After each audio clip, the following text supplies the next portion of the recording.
Gouravelli project ఎడమ కాలువ నిర్మాణ పనులను త్వరితగతిన పూర్తి చేయాలని సిపిఐ జాతీయ కార్యవర్గ సభ్యుడు చాడ వెంకటరెడ్డి రాష్ట్ర ప్రభుత్వాన్ని డిమాండ్ చేశారు. సిద్దిపేట జిల్లా అక్కన్నపేట మండలం రేగొండలో గౌరవెల్లి ప్రాజెక్టు ఎడమ కాలువను పార్టీ శ్రేణులతో కలిసి చాడ వెంకటరెడ్డి పరిశీలించారు. సిపిఐ పోరాట ఫలితంగా తాను ఎమ్మెల్యేగా ఉన్న సమయంలో 2007లో అప్పటి ముఖ్యమంత్రి వైఎస్ రాజశేఖర్ రెడ్డి గౌరవెల్లి ప్రాజెక్టు నిర్మాణానికి శంకుస్థాపన చేశారని చాడా వెంకటరెడ్డి తెలిపారు. అప్పుడు యుద్ధ ప్రాతిపదికన 1.29 టీఎంసీల సామర్థ్యంతో గౌరవెల్లి ప్రాజెక్టు నిర్మాణ పనులను చేపట్టామన్నారు.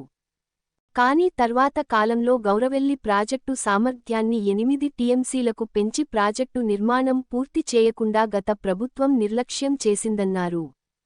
ప్రస్తుతం మంత్రి పొన్నం ప్రభాకర్ చొరవతో రాష్ట్ర ప్రభుత్వం ప్రాజెక్టు నుండి కాలువల నిర్మాణానికి 437 కోట్లు మంజూరు చేయడం సంతోషకరమన్నారు. కానీ నిధులు మంజూరై నెలలు గడుస్తున్న ఇంతవరకు కాలువల నిర్మాణ పనులు ఎందుకు ముందుకెళ్లడం లేదని ప్రశ్నించారు. ఎడమ కాలువ నిర్మాణ పనులను టెండర్లు పిలిచి వెంటనే ప్రారంభించాలని డిమాండ్ చేశారు. ప్రాజెక్టు పూర్తి అయిన కాలువలు నిర్మించకపోతే ఎలాంటి ప్రయోజనం ఉండదని, సాగునీటి కోసం మెట్ట ప్రాంత రైతులు ఎదురుచూస్తున్నారన్నారు. ప్రాజెక్ట్ నిర్మాణంలో భూములు కోల్పోయిన నర్సింగ్ తండా, మల్చేరువు తండాలలోని గిరిజనుల సమస్యలను పరిష్కరించాలన్నారు. రిజర్వాయర్ పెంచింది తప్ప కాలువల వద్ద కాలువలు చేయలేదు. రిజర్వాయర్ పెంచినప్పుడు కాలువలు కూడా తవ్వుకుంటుంటే అది ఆపరేట్ డీప్ అని కాలువలు బంద్ పెట్టి కానీ దీనికి ఒక పెద్ద కార్యక్రమం తీసుకుంటే తప్ప ఇది ప్రభుత్వం అంతే. అందుకని మీకు ఏం చెప్పినా జిల్లా సెక్రటరీ మీకు ఏం చెప్పినా అంటే ఒక పెద్ద మూమెంట్ చేయాలి. ప్రెస్ అందరూ రమ్మని ఒక పెద్ద కదలిక తీసుకొచ్చి ఇంత అప్పటి పని గిరుకున్నది మాట్లాడి చెప్తాము. టైం ఇచ్చింది ఇట్లా జరుగుతాం. కానీ ఇప్పుడు ఏముందంటే ఇది ఏదో ఆశ్రమాచిస్తే కాదు, దీన్ని కొంచెం సీరియస్గానే వర్కౌట్ చేసి పెద్ద ప్రొటెస్ట్ లాగా పెట్టాలి. కాలువ కావాలంటే ధర్నా చేయాలి, లేకుంటే ఇక్కడ ఒక ధర్నా చేయాలి, లేకుంటే క్యాంప్ ఆఫీసర్ ధర్నా చేయాలి. ఏదో ఒకటి చేస్తేనే కదా ఎదురకుండా ఎవరు పోగొట్టుదా పని లేకుండా కాదు కదా. అందుకని ఆ ప్రయత్నం చేస్తే తప్ప సాధ్యం కాదు. ధర్నా చేయాలంటే ఏదో ఒక పెద్ద నేనేం చేస్తా అంటే దీనికి సంబంధించిన విషయంలో ఇక్కడ కాలువ కూడా తవ్వినారు. తవ్వి దగ్గర నీళ్ళు ఎత్తి లిఫ్ట్ పంపడమే కదా, నీళ్ళు ఇది విడుదల చేయడమే కదా. అది ఇట్లా పెండింగ్ ఉంది. ఎనాల్సి కూడా తగ్గినారు కానీ పూర్తి కాలేదు. అక్కడ కూడా బ్రేకులు అయిపోయినాయి. దాన్ని పూర్తి చేయకుండా పెండింగ్ లేదు. దాన్ని తక్షణ పరిశీలన చేసి యుద్ధ పథకానికి మీకు చేపట్టాలి, కాలువలు లభ్యండి చెప్తాం. మొత్తం 435 కోట్ల మంజూరీ అని బ్రహ్మాండంగా చెప్పుకుంటున్నాం. అది ఏది పైసలు మంజూరీ పని కావాలి కదా. మంజూరీ అయితే ఏం లాభాలు పని కాకుండా అన్ని జరగాలి. మంజూరు అయితే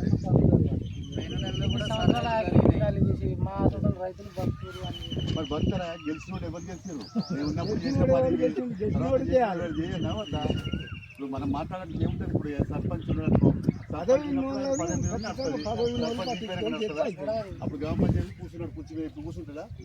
మరి అయిపోయా. మరి గట్టు ఉంటుంది ప్రొసీజర్ దానికి అయిపోయింది. సరే సరిపోయింది. కమ్యూనిస్ట్ పార్టీ ఎప్పటికీ వరదకాల పోరాటం చేసిన కమ్యూనిస్ట్ పార్టీ కాబట్టి మేము చేస్తాం, దానికి కాదని కాదు.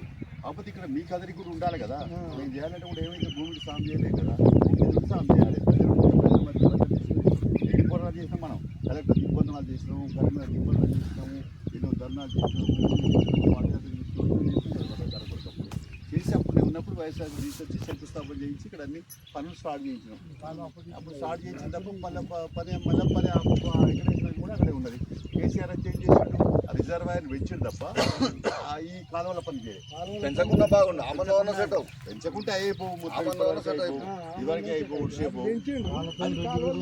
ఇప్పుడు ఉన్నవాడు పెంచవలసిన అవసరం లేదని చెప్పి గట్టిగా దబాయించి లేకుంటే అవసరం లేదని మనం ఇది చేయాలి కదా. అది చేయలేదు, ఇది చేయలేదు, అన్ని అడిచిపోయినాయి. ఇప్పుడు అయ్యే పని. సిపిఐ పోరాట ఫలితంగా 2007లో శంకుస్థాపన చేయబడి అప్పుడు వైఎస్ రాజశేఖర్ ముఖ్యమంత్రి తీసుకొచ్చి నేను ఎమ్మెల్యేగా తీర్థపతి అసెంబ్లీ సిపిఐలో పక్ష నాయకుడు ఉన్నప్పుడు ఫౌండేషన్ చేశాను. నేను అప్పుడు ఈ గౌరీ రిజర్వాయర్ పనులను కూడా అప్పుడు తొందరగా చేపట్టడానికి అడ్వాన్స్ ల్యాండ్ పొజిషన్ అంటే డబ్బులు ఇవ్వకుండానే భూసేకరణ చేసి రైతులు ఒప్పించి మెప్పించి తర్వాత డబ్బులు ఇచ్చాం. అంటే అట్లా యుద్ధమేఘాల మీద అగమేఘాల మీద దీన్ని పని చేయించడానికి ప్రయత్నం చేశాం.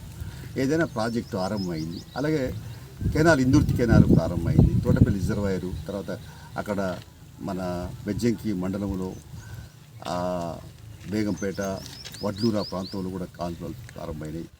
అప్పుడు పనులు ప్రారంభమైంది తప్ప ఆ తర్వాత ప్రగతి ఏంటంటే గౌరీ రిజర్వాయర్ను 1.29 TMS నుంచి 8 TMS పెంచి దీన్ని రిజర్వాయర్ మీద కాన్సన్ట్రేట్ చేసినారు తప్ప దీనికి ఇంకా కాలువలు పోవడానికి కెనాల్స్ మీద మాత్రం నిధులు కేటాయించలేదు. గత ప్రభుత్వం పూర్తిగా ఈ గౌరెల్లి రిజర్వాయర్ నిర్లక్ష్యం చేసింది. మరోవైపున గండిపల్లి రిజర్వాయర్ అయితే 40% పూర్తయింది. ఇదేమో 90% పూర్తయిందని చెప్తున్నా మరి కుండలో నీళ్లు ఉన్నాయి ఫుల్గా నిండుగా, తాగడానికి గ్లాసులు లేవు. ఇప్పుడు మొత్తం గౌరీ రిజర్వాయర్ అయింది, పూర్తయింది, 8 TMS వస్తాయి అంటారు. కానీ నీళ్ళు పోవడానికి కాలువలు లేకపోతే ఎట్లా? దానివల్ల ఏం ఫలితం వస్తుందని ప్రశ్నిస్తూ ఉన్నాం.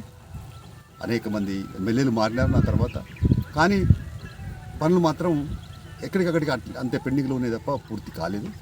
ఇప్పుడేమో ఈ మధ్య సంవత్సరం 6-7 నెలల క్రితం ఇక్కడ పొన్నం ప్రభాకర్ కాంగ్రెస్ పార్టీ అభ్యర్థిగా అందరూ బలపరిచిన వాడుగా గెలిచాడు, మంత్రి అయ్యాడు.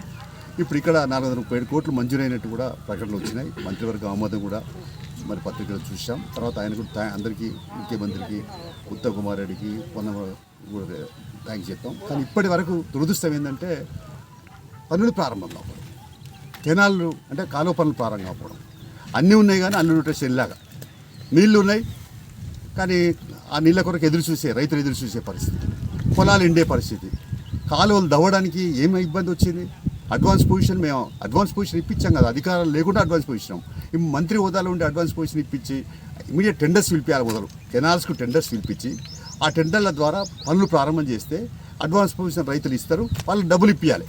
ఈ రకంగా మాట కట్టుబడి పనిచేస్తే త్వరగా పూర్తయితే. అందుకనే 437 కోట్లు మంజూరు కావడం అనేది హర్షించదగ్గ పరిణామే. కానీ అమలు కావాల్సిన అవసరం ఉందని చెప్పి సిపిఐ డిమాండ్ చేస్తుంది. ఇక్కడ మరి లంబాడీలకు సంబంధించి ఈ మన నర్సింగ్ తండా, తర్వాత ఇక్కడ మల్చన్ తండా, వీళ్ళు చెప్పేది అంటే 32 ఎకరాలకు సంబంధించినటువంటి మాకు లావోని పట్టాలు ఇచ్చినారు. మాకైతే ఒక పైసా నష్టపరిహారం ఇవ్వలేదని కూడా ఇప్పుడు ఇక్కడికి వస్తే దృష్టికి తీసుకొచ్చారు. నేను వాళ్ళకి చెప్పేందంటే మరి ఏమైనా మీకు దగ్గర పేపర్లు ఉంటాయి, ఆధారాలు ఉంటాయి, అవన్నీ పట్టుకొస్తే దాన్ని ప్రభుత్వ దృష్టి తీసుకొస్తాం, మాట్లాడతాం. ఈ విషయాలు కూడా కెనాల్ తవ్వక విషయంలో కూడా మంత్రి దృష్టి తీసుకువెళ్ళాం. ఇంకా ప్రయత్నం చేస్తాం, ఒత్తిడి పెంచుతాం. మీకు నష్టపరిహారం ఇప్పించినట్టే కాదు, ఎడమకాలు ఆ తవ్వకం అర్జెంటుగా స్టార్ట్ అయ్యే విధంగా కూడా మరి ప్రభుత్వ దృష్టి ఇచ్చి చర్యలు చేపడదాం. మంత్రి గారు పొన్నం ప్రభాకర్ గారు కూడా స్పందించాలని, తక్షణమే ఈ పనులు చేపట్టడానికి అవసరంకున్న పద్ధతుల్లో ఆల్ పార్టీ మీటింగ్ ఇక్కడ ఏర్పాటు చేసైనా సమస్యలు ఏందో తెలుసుకొని నిర్వాసితులతో సమస్యలు కూడా మాట్లాడుకొని పరిష్కారం చేయడానికి చర్యలు చేపట్టాలని సిపిఐ విజ్ఞప్తి చేస్తున్నారు.